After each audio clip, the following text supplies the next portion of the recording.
And God is able to make all grace come in abundance to you, so that you may always have complete sufficiency in everything, and have an abundance for every good work and act of charity. Now he who provides seed for the sower and bread for food will provide and multiply your seed for sowing and increase the harvest of your righteousness.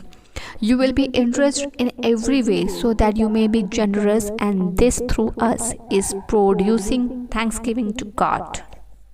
परमेश्वर सब प्रकार का अनुग्रह तुम्हें बहुतायत से दे सकता है, जिससे हर बात में और हर समय सब कुछ जो तुम्हें आवश्यक हो तुम्हारे पास रहे, और हर एक भले काम के लिए तुम्हारे पास बहुत कुछ हो।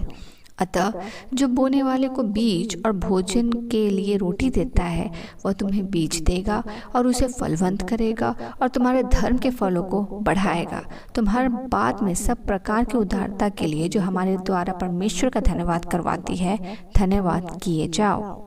हे जीवित अनुग्रहकारी परमेश्वर, जैसा वचन कहता है, उसने बिखेरा, उसने कंगालों को दान दिया, उसका धर्म सदा बना रहेगा। हे मेरे परमेश्वर, हम आज के इस दिन के लिए तुझे धन्यवाद देते हैं और तेरी स्तुति, तेरी प्रशंसा करते हैं। आज के प्रोवाइड्स के लिए, आज के सफिशिएंसी के लिए, आज के सप्लिकेशंस के लिए, आज के प्रोटेक्शन के लिए, आज के गाइडेंस के लिए, आज के स्ट्रेंथ्स के लिए, आज के परमेश्वर फूड के लिए, हम सभी बातों के लिए तुझे धन्यवाद देते हैं और तेरे निकट आते हैं। तू हमें परमेश्वर लेना भी सिखलाता है और तू हमें परमेश्वर देना भी सिखलाता है। तू परमेश्वर हमारे हाथ को खोलना सिखलाता है और हमें परमेश्वर हृदय खोल कर परमेश्वर देना सिखलाता है। जब तू परमेश्वर हृदय खोल कर अपनी असंख्य, अनकाउंटेबल और eternal blessings and eternal love and life, जब परमेश्वर तूने यूं ही हम पर उंडेला कि हम उसे इटर्नली कलेक्ट करें, रिसीव करें और इटर्नली ब्लेस हो, वैसे ही परमेश्वर तो हमारे हाथ को खोलना भी सिखलाता है, ताकि हमारा हाथ हमारी चीज़ों से भरा ना रहे, पर उससे हम खाली हो कि तो फिर हमें नए सिरे से दुगनी परमेश्वर दुगना फल के साथ हमें और आशीष कर सके। परमेश्वर तो हमारे हृदय को खोलता है कि हम दूसरों से प्रेम रख पाए, तो हमारे हाथों को खोलता है कि हम दूसरों के लिए परमेश्वर कार्य कर पाए। वचन कहता है कि हम एक दूसरे के बोझ को उठाए, हम एक दूसरे के खेत को सींचे, क्योंकि हमारे खेत को, जो दूसरों के खेत को सींचता है, उसके खेत को परमेश्वर सींचता है। और परमेश्वर आज का सारा खूबसूरत वचन उन सारे आशीषों को और आवश्यकताओं को बतला रहा और श्योरिटी को दे रहा है इस वचन के द्वारा, जो वचन जीवित है और जो वचन कंप्लीट है और जो वचन परमेश्वर के मुख और पवित्र आत्मा की उभारे जाने से और उनके अगुवाई में लिखी गई है। ये वास्तविक है कि जो कोई परमेश्वर तेरे लिए हाथ खोलता है, और परमेश्वर जब हम अपने पड़ोसियों के लिए, परमेश्वर अपने नीडी पीपल के लिए जब हम देते हैं, जब हम परमेश्वर दूसरों के लिए कार्य करते हैं, दूसरों के परमेश्वर आवश्यकता में काम आ पाते हैं, तो उनके लिए उदारता से आशीष देता है। धन्यवाद कि जो परमेश्वर शिक्षा हमें संसार नहीं सिखाती, जो परमेश्वर शिक्षा और वो उदारता का देने का आनंद जो हमें संसार नहीं दे सकता, परमेश्वर जनरेशन की लर्निंग्स हमें नहीं दे सकते, परमेश्वर मनुष्य का ज्ञान हमें नहीं दे सकता, तेरी आत्मा के उभारे जाने से, यीशु के प्रेम में डूबे होने के वजह से और हमारे आत्मा के अगुवाई में हाथ खोले जाने से हम तेरे आनंद की भरपूरी से भरते हैं।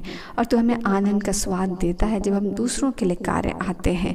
और परमेश्वर तो कहते कोई आशीष तू ना रख छोड़ेगा, और परमेश्वर हम गवाह होंगे तेरे उस हर एक आशीष के लिए जो तू बहुत तायत से हमें दे सकता है।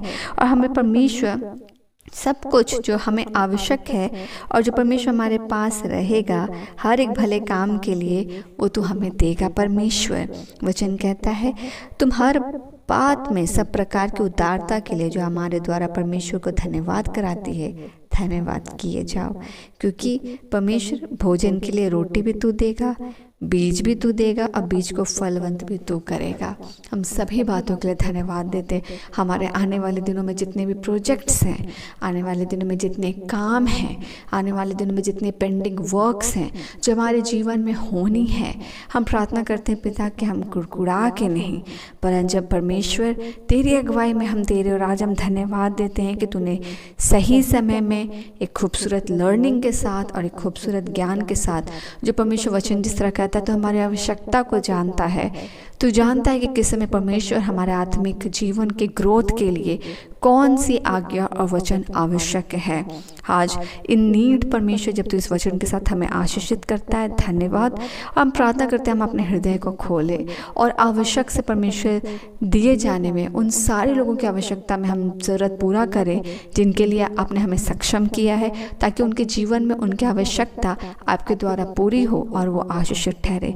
हर एक वह अकाउंट जो परमेश्वर आज दूसरों की बड़ा भलाई के लिए खुलता है, हम उसे भरते हैं पिता तेरे इस वचन के द्वारा, यीशु के नाम से।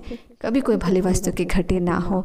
और हम प्रार्थना करते हैं पिता कि जितने भी आने वाले दिनों में प्रोजेक्ट्स होने वाले हैं इनके, जो परमेश्वर हम जब उदारता से दूसरों की आवश्यकता में काम आ पाते हैं, धन्यवाद। हम प्रार्थना करते हैं आने वाले दिनों में जो भी उदारता से तू कार्य करने जा रहा है, हर क्षेत्र में तू परमेश्वर आशीषित कर, और हर बच्चा परमेश्वर तेरी भलाई के कार्यों के साथ गवाह ठहरे और जीवन गवाह से आपको महिमा मिले। आज के दिन के लिए धन्यवाद। रात के बेला को सौंपते हैं पिता, सुरक्षा प्रदान कर, हम तेरी छत्र छाया में सुरक्षित सोएं, और कल का दिन भी यीशु में आशीषित हो, जो यीशु के लिए हो, यीशु में हो, यीशु से हो। हम सभी प्रार्थनाओं को आपकी विधि में समर्पित कर रात के बेला में सुरक्षा भी मांगते पिता, और कल के दिन की आशीष भी धन्यवाद के साथ आपको सौंपते और मांगते सभी प्रार्थनाओं को अनुग्रह सुनिए, स्व के राज में ग्रहण कीजिए यीशु के नाम से, आमीन।